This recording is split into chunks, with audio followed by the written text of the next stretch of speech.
स्वामी समर्थ. श्री स्वामी समर्थ. जय शंकर. नीता आर्ट्समध्ये आपले स्वागत आहे.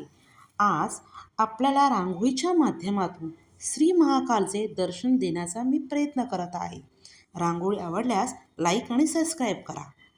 महाकाल से बड़ा न कोई, तीन लोक नौ खंड में, शू करे सो होए, करता करे न करे सके. ब्रह्मदेवाने शिवपूजन विधी नारदांना सांगितली. भगवान शंकराचे स्वरूप सनातन आहे. शुद्ध अंतःकरणाने त्याची पूजा केली तर भक्तास सुख, शांती, समाधान लाभते. त्यांचे सर्व मनोरथ पूर्ण होतात. शिवपूजनामुळे मोक्षही सुलभ होतो. पूजनासाठी ब्रह्ममुहूर्तावर उठावे, मंगलमय स्नान करावे, शिवनामाच्या स्तोत्राचा पाठ करावा, सर्व पवित्र तीर्थाचे स्मरण करावे. पूजेची सर्व सामग्री जवळ घेऊन नंतर पूजाला बसावे. त्यामुळे पूजा करताना उठावे लागणार नाही. प्रारंभी गणपतीची पूजा करावी. चौरंगावर अथवा पाठावर पांढरे शुभ्र वस्त्र घालून त्यावर शिवजींची स्थापना करावी. त्यांच्या भोवती रांगोळी काढावी अथवा फुलाने ते स्थान सुशोभित करावे. प्रारंभी 3 वेळा आचमन करून प्राणायाम करावे.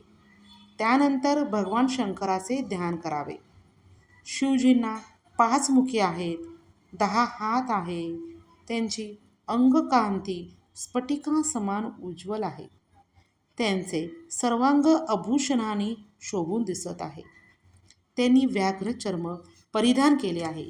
अशा स्वरूपाचे ध्यान करावे. आपणही त्या स्वरूपाशी एकरूप व्हावे. सद्योजातं प्रपद्यामी. पुन्हा सांगते, सद्योजातं प्रपद्यामी या मंत्राने परमेश्वर शिवजीचे आवाहन करावे. ओम वासुदेवाय नमः या मंत्राने त्यांना आसनावर बसवावे.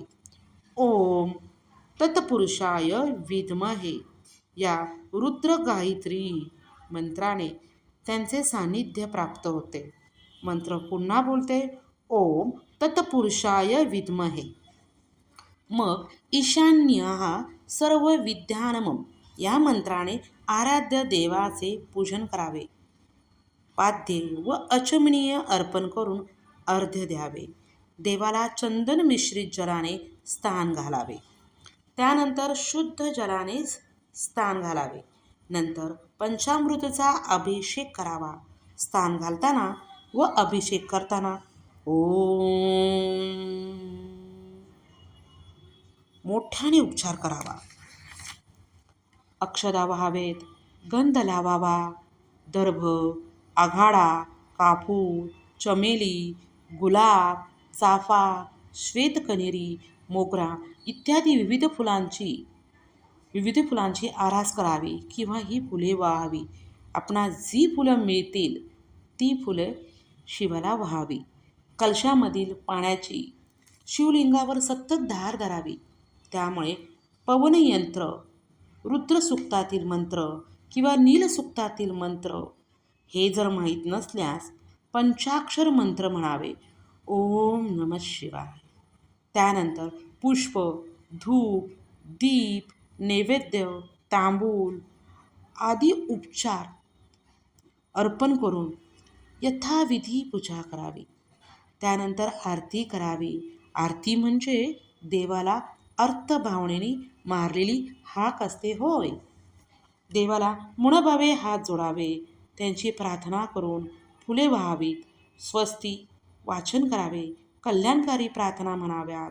नंतर क्षमा प्रार्थना म्हणावी. जन्मोजन्मी माझ्याकडून निस्वार्थ सेवा करावी, तुझी भक्ती करावी अशीही सुद्धा प्रार्थना आपण करावी. तुम्ही रांगोळीमध्ये पाहू शकता ते आपल्या थोड्या प्रमाणात महाकालचं दर्शन होत आहे. खरंच तुम्हाला ही रांगोळी आवडली तर लाईक आणि सबस्क्राईब करा. आता पुढे बघूया आपण.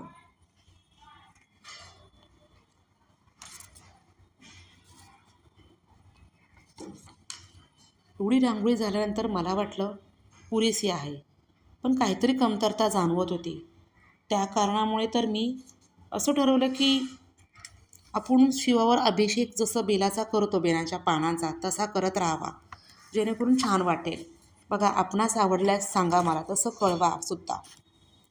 मला तर रांगोळी खूप आवडलेली आहे, छान वाटते. मी प्रथमच लॉंग व्हिडिओ करत आहे, काही चूक झाल्यास क्षमस्व. भोले हे सबके दाता, भोले ही भाग्य विधाता, जब कोई काम ना आता, बस शंभू साथ निभाता. ओम नमः शिवाय, ओम नमः शिवाय, ओम नमः शिवाय, ओम नमः शिवाय. इतर व्हिडिओमध्ये तुम्ही पाहत असाल देवपूजा करताना दाखवतात आहे आणि पूजेची माहिती सांगत आहे. मी प्रथमच हा प्रयत्न करते की रांगोळी पण छान जमली पाहिजे आणि त्या रांगोळीतून दर्शनी व्हायला पाहिजे. आणि दुसरा भाग असा आहे की ज्याची रांगोळी आहे त्याच्याबद्दल आपण काहीतरी माहिती सांगितली गेलीच पाहिजे. त्यानिमित्ताने खूप छान लोकांना ऐकायला मिळेल, हा माझा भाव आहे त्यामागचा. काही चूक झाल्यास बोलताना तर क्षमा असावी. जय श्री महाकाल, जय श्री महाकाल, जय श्री महाकाल, जय श्री महाकाल. श्री स्वामी समर्थ, जय शंकर, जय श्री महाकाल. आपण पुन्हा उद्या भेटूया नवीन व्हिडिओमध्ये. इतर वेळेस मला इतका वेळ नसतो म्हणून मी छोट्या रांगोळ्या सादर करते, पण विशेष दिवस जसे गुढीपाडवा, महाशिवरात्री, त्याला मी तुम्हाला मोठ्या रांगोळ्या